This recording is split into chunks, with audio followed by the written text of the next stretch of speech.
বনি ইসরায়েলের 3 লোক সফরে বেরিয়েছে, মরুভূমির সফর, মাঝখানে তুফান। কই যাবে, কই বাঁচবে? দৌড়াদৌড়ি শুরু। দৌড়াতে দৌড়াতে এক পাহাড়ের গুহার ভেতরে আশ্রয় নিয়েছে। গুহা চিনেন তো? পাহাড়ের গুহা। আশ্রয় নেওয়ার সাথে সাথেই বৃষ্টির পানির ঝাপটায় পাহাড়ের উপর থেকে বিশাল এক পাথর খণ্ড এসে পাহাড়ের গুহার মুখটা বন্ধ করে দিয়েছে। বন্ধ, অন্ধকার। এরা পড়ছে বিপদে। হায় হায়, বাঁচার জন্য ঢুকলাম, এখন দিই মরণ। ঢুকছিল কি জন্য? এখন মরণ। বিশাল পাথরের খণ্ড এসে গুহার রাস্তাটা বন্ধ করে দিয়েছে। 3 জন গায়ের যত শক্তি ছিল ধাক্কায়ও পাথর সরাইতে পারে না। হায় হায়, অক্সিজেন ভিতরে যা আছে আধা ঘন্টা শেষ হয়ে যাবে। কি করে বাঁচবো? বাঁচার উপায় নাই। চিল্লা ফাল্লা শুরু হয়ে গেল, কান্নাকাটি শুরু। একজন বলে, তোমাদের জীবনে কার কি ন্যাক আমল আছে, যেই ন্যাক আমলটা আল্লাহর ভয়ে করছিল ওইটার ওসিলা দিয়ে দোয়া করে দেখো কিছু হয় কিনা। সুবহানাল্লাহ কোন, এটাই উপায়। একজন হাঁটু গেড়ে চোখের পানি ছাড়া শুরু করছে আর দোয়া শুরু করছে, আল্লাহ আল্লাহুম্মা কানাত লি আবাওয়ান শাইখান কাবীরা। আল্লাহ, আমার বাবা মা ছিল বৃদ্ধ বৃদ্ধা, আমি পেশায় রাখাল, সারাদিন ছাগল চড়িয়ে রাত্রিবেলা দুধ আনতাম, সবার আগে আব্বা মারে দিতাম, এরপরে আমার ছেলে মেয়ে, এরপরে স্ত্রী। একদিন গভীর রাতে এসে দেখি আব্বা আম্মা ঘুমায়। দুধের বাটি নিয়ে আব্বা আম্মার মাথার সামনে দাঁড়িয়ে রইলাম। ছেলে মেয়েগুলো আব্বা এসে বলে, আব্বা দুধ দাও। আমি বললাম পরে, আগে আব্বা আম্মা খাবে, তারপরে তোরা। ছেলে মেয়েগুলো কান্না জুড়ে দিল, আমি দেই নাই। ফজর পর্যন্ত দাঁড়িয়ে রইলাম। ফজরের আগ দিয়ে আব্বা আম্মা ঘুম থেকে উঠে দেখে তো আমার অবাক, কিরে বাবা দাঁড়িয়ে কেন? বললাম প্রতিদিন দুধ খেয়ে ঘুমাও, আজকে আগে আগে ঘুমিয়েছো, দুধ খাও নাই, তোমাদেরকে আগে দিব বলে দাঁড়িয়ে রইলাম। আল্লাহর ডেকে বলে, আল্লাহ ওই দিন সারা রাত দুধের বাটি নিয়ে মা বাবার শিওরে আমি দাঁড়িয়েছিলাম।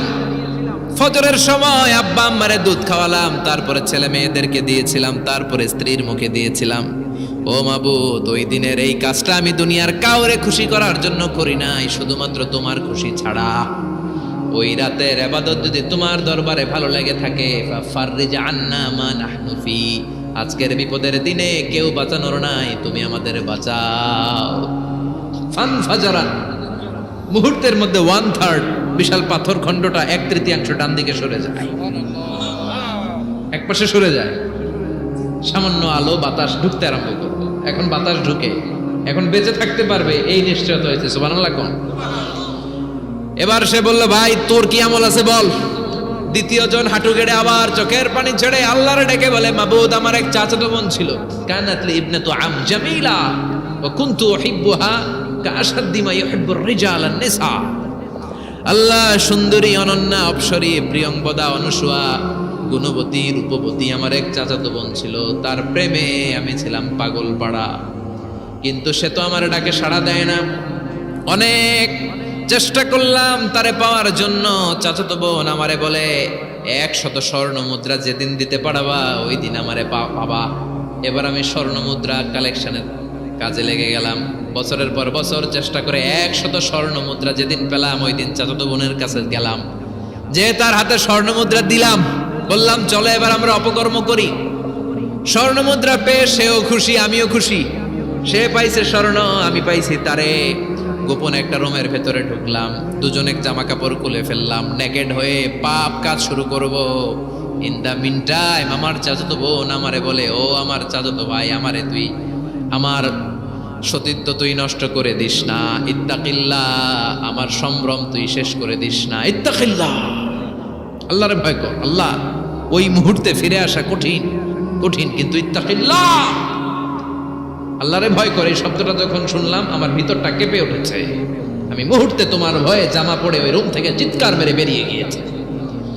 আল্লাহ, সেদিন আমি পাপ কাজ করি নাই, সেদিন আমি মনের খায়েশ মিটাই নাই, তোমার ভয়ে সেদিন আমি দৌড়ে পালিয়েছি। ওই দিনের ইবাদতটা, আমলটা যদি তোমার কাছে ভালো লেগে থাকে, ফাররিজ আন্না ফিমা নাহনু ফি, আজকে যেই বিপদে আছি তুমি বাঁচাও। বলার সাথে সাথে 2/3 2/3 পাথরের খণ্ডটা আরো ডান দিকে সরে যায়। সুবহানাল্লাহ পড়েন। এবার আরো বড় ফাঁকা হয়েছে। এবার তারা বেরোতে চেষ্টা করলো, দেখে মাথা বেরোয়, শরীর বেরোয় না, হাত বেরোয়, পিঠ বেরোয় না, পা বের হয়, দেহ বেরোয় না, আরো ছুটতে হবে। এবার বাকি আছে কয়জন? একজন। সে দোয়া করতে শুরু করলো, আল্লাহ ইস্তাজারতু উজারাক, আমি ব্যবসায়ী ছিলাম, অনেক শ্রমিক ভাড়া করে একদিন একটা কাজ করালাম, সব শ্রমিকের টাকা দিয়ে দিলাম। এক শ্রমিক টাকা না নিয়ে ভাগলপুর কই যে গেছে নিজেও জানি না, ওর টাকা আমার কাছে রয়ে গেল। এই শ্রমিককে আর টাকাটা বুঝাই দিতে পারি নাই। এই টাকা দিয়ে আমি কয়েকটা ছাগল কিনলাম, এই ছাগলগুলো বাচ্চা দিল, ওগুলো বাচ্চা দিল, ওগুলো বাচ্চা দিল, দিতে দিতে বিশাল ছাগলের ডেইরি ফার্ম করে ফেললাম তার ওই টাকা দিয়ে। এক যুগ 12 বছর পরে সে এসে বলে আমার টাকা ফিরায় দাও। আমি বললাম এই যে ছাগলের ডেইরি ফার্ম পুরোটাই তোমার। সে বলে আতাস্তা জি মিন্নি, আমার সাথে ঠাট্টা করো? আমি পাই সামান্য কয়টা টাকা, এক যুগ আগে যে টাকা পাইতাম ওইটা দিলেই চলবে। আমি বললাম ও শ্রমিক, তোমার টাকা দিয়ে আমি ছাগল কিনে ব্যবসা করেছি, ছাগল বাচ্চা দিয়েছে, বাড়তে বাড়তে বাড়তে বাড়তে আজকের বিশাল এই ডেইরি ফার্ম। এই ডেইরি ফার্মের মালিক আমি নই, তুমি নিয়ে যাও। বলার সাথে সাথে শ্রমিক আনন্দে নাচতে নাচতে ডেইরি ফার্ম নিয়ে যায়। ও আল্লাহ, ওই দিন যদি সে যতটুকু টাকা পাওনা ছিল অতটুকু দিলেই সে খুশি হয়ে যেত। শুধু তোমার খুশির জন্য পুরো ডেইরি ফার্ম আমি তারে দিয়ে দিয়েছিলাম। আল্লাহু আকবার।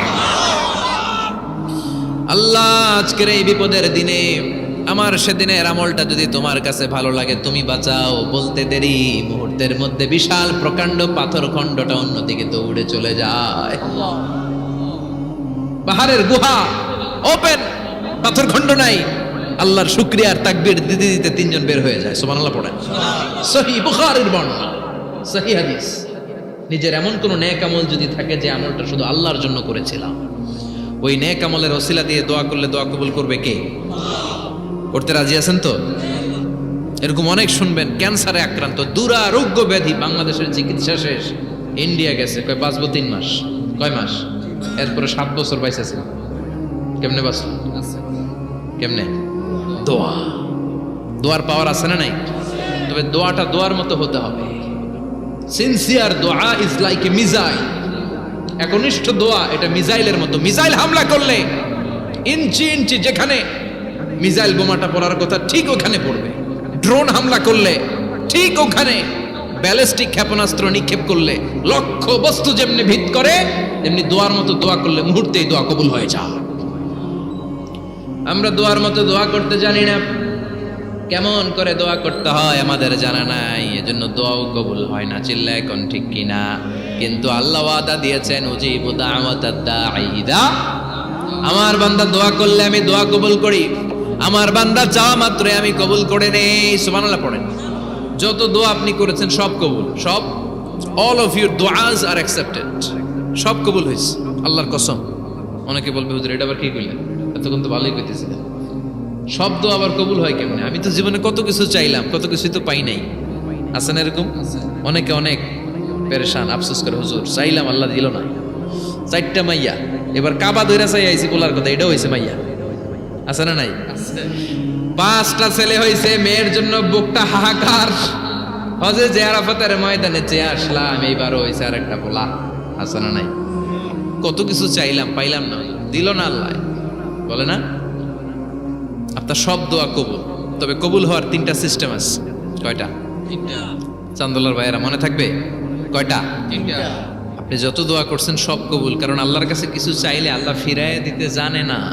আল্লাহ জানেই না কেমনে ফিরায় দিতে হয়। সুবহানাল্লাহ কোন? চাওয়া মাত্রই আল্লাহ বলে অ্যাকসেপ্টেড, যা কবুল, দিব দিব না এটা বলতে জানে না, চাওয়া মাত্রই বলে দিব। 3 সিস্টেম। নাম্বার 1, আপনি আল্লাহর কাছে দোয়া করলেন, চাইলেন, আল্লাহ বলে দিব, বলেই তিনি দিয়ে দেন আর আপনি খুশি হয়ে যান, পেয়ে গেলেন। নাম্বার 2, আপনি আল্লাহর কাছে দোয়া করলেন, চাইলেন, তখনও আল্লাহ বলে দিব, তবে এখন না, সবুর, একটু পরে দিব। কখন দিলে আমার জন্য ভালো, আমার চেয়েও ভালো জানে কে? আল্লাহ, পরে দিবে। নাম্বার 3, চাইলেন, দোয়া করলেন, আল্লাহ তখনও বলে দেব, তবে এখনো না, পরেও না, কিয়ামতের দিন যেদিন বিপদে পড়বে ওই দিন দেব। যেদিন তোর বাবা তোরে চিনবে না, তোর মা তোরে চিনবে না, বন্ধু বন্ধুরে চিনবে না, পীর সাহেব মুরিদরে চিনবে না, মুরিদ পীর সাহেবরে চিনবে না, ইমাম সাহেব মুসল্লিরে চিনবে না, মুসল্লি ইমাম সাহেবরে চিনবে না, কেউ কাউরে চিনবে না। ওই কঠিন দিনে তোরে আমি বাঁচাইয়া দেব। তাইলে দোয়া যা করছেন ছোটবেলা থেকে আজকে পর্যন্ত, লস হয়েছে না লাভ? লস না লাভ? প্রতিদিন শতবার তাওবা ইস্তেগফার করতে রাজি আছেন? আল্লাহর জিকির করতে রাজি আছেন তো? আর বেশি বেশি দোয়া করতে রাজি আছেন? সবাই সবার জন্য দোয়া করবো, রাজি আছেন তো? আল্লাহ আমাদের সবাইকে কথাগুলো বুঝার, আমল করার তৌফিক দান করুক। আমরা পড়ি।